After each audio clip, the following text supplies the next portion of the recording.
नमस्कार दोस्तों, राधे राधे, जय श्री कृष्णा, हर हर महादेव। शिव जी की कृपा आप सभी पर बनी रहे। आज की वीडियो में हम जानेंगे कि शाम की पूजा का समय क्या है, हमें दीपक किस समय प्रज्वलित करना चाहिए, किस जगह में प्रज्वलित करना चाहिए और कितने बजे प्रज्वलित करनी चाहिए। शाम का दीपक हमें स्नान करने के बाद जलाना चाहिए या बिना स्नान किए हम जला सकते हैं। दीपक में तेल या घी का प्रयोग करना चाहिए।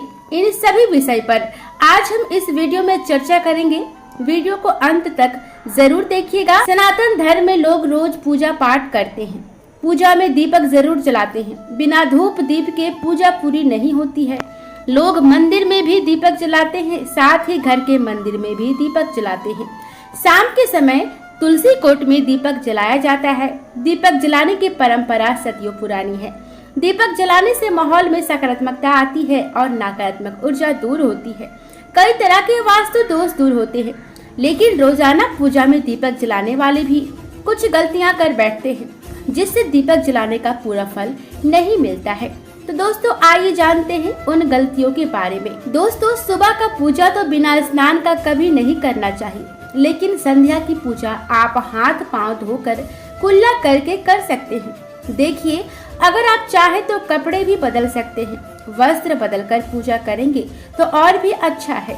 दोस्तों, अगर आप टॉयलेट जाते हैं और अपने शरीर की शुद्धि करते हैं तो आप बिना स्नान किए भी संध्या की पूजा कर सकते हैं।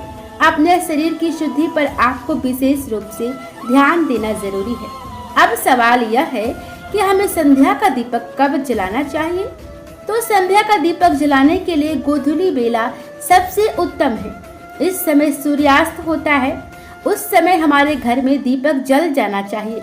दीपक को हमेशा एक समय पर ही जलाना चाहिए, सुबह 5 बजे से लेकर 10 बजे तक और शाम के 5 बजे से लेकर 7 बजे तक दीपक जलाना चाहिए।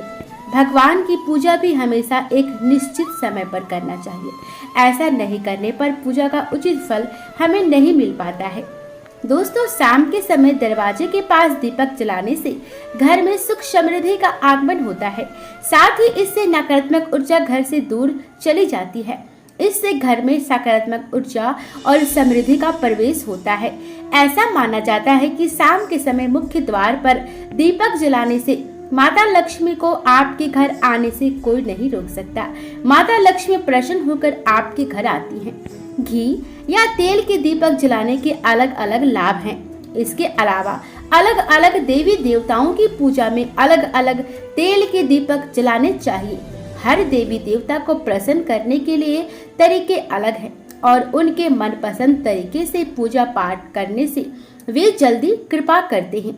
इसी तरह किन मौकों पर घी का दीपक जलाना चाहिए और कब तेल का दीपक जलाना चाहिए, यह जानना भी जरूरी है। हमेशा ध्यान रखें कि पूजा में घी का दीपक जलाइए और दीपक हमेशा अपनी बाईं ओर रखिए। वही तेल का दीपक अगर जला रहे हैं तो उसे अपने दाएं हाथ की ओर रखें। साथ ही दीपक को भगवान से बहुत दूर ना रखें। दीपक में हमेशा इतना तेल या घी रखें कि वह बीच पूजा में ही ना बुझ जाए। दीपक का बुझ जाना बीच पूजा में बहुत ही अशुभ माना जाता है। हमेशा घी का दीपक देवी देवता को समर्पित होता है। देवी देवता के लिए घी का दीपक ही जलाया जाता है। आर्थिक तंगी से परेशान हैं तो देवी दुर्गा के सामने घी का दीपक जलाइए। इससे आपकी आर्थिक स्थिति मजबूत होगी, साथ ही माता लक्ष्मी भी प्रसन्न होंगी। वहीं शनि देव को प्रसन्न करने के लिए सरसों के तेल या तिल के तेल का दीपक जलाना चाहिए। शनि की 7.5 ढैया के कष्टों से निजात पाने के लिए सरसों के तेल का दीपक जलाना अचूक उपाय है। भगवान से मनोकामना पूर्ति के लिए प्रार्थना कर रहे हैं तो तेल का दीपक जलाइए। अगर आप हनुमान जी से प्रार्थना कर रहे हैं तो आप चमेली तेल का दीपक जलाइए। संकट मोचन हनुमान को प्रसन्न करने के लिए चमेली तेल का दीपक जलाना सबसे शुभ माना गया है। यदि कुंडली में राहु केतु दोष हो तो उसके अशुभ फल से बचने के लिए अलसी के तेल का दीपक जलाइए। यह आपके लिए लाभकारी होगा। शाम के समय मुख्य द्वार पर गाय के घी का दीपक जलाने से घर में हमेशा सुख समृद्धि रहती है।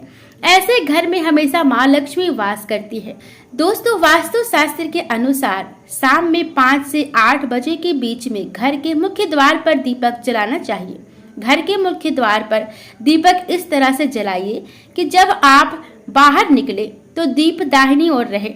दीपक की ज्योति उत्तर या पूर्व दिशा की ओर होनी चाहिए। दोस्तों, हमेशा ध्यान रखें, खंडित दीपक का प्रयोग कभी ना करें। पूजा में आप जिस दीपक का प्रयोग कर रहे हैं वह कहीं से भी खंडित ना हो, टूटा फूटा नहीं होना चाहिए। खंडित दिया जलाने से देवी लक्ष्मी नाराज होती है, वह आपसे रुष्ट हो जाती है और आपके घर छोड़कर हमेशा के लिए चली जाती है। दीपक जलाने के पहले उसे अच्छी तरह से साफ कर लेना चाहिए। पूजा के वक्त यदि किसी कारण से दीपक बुझ जाए तो उसे दोबारा जलाकर ईश्वर से क्षमा मांगनी चाहिए। दोस्तों, अगर ये जानकारी आपको अच्छी लगे तो हमें कमेंट में बताइएगा और हर हर महादेव कमेंट में जरूर लिखिएगा। शिव जी की कृपा आप सभी पर बनी रहे और हमारे वीडियो देखने के लिए बहुत बहुत आपको धन्यवाद।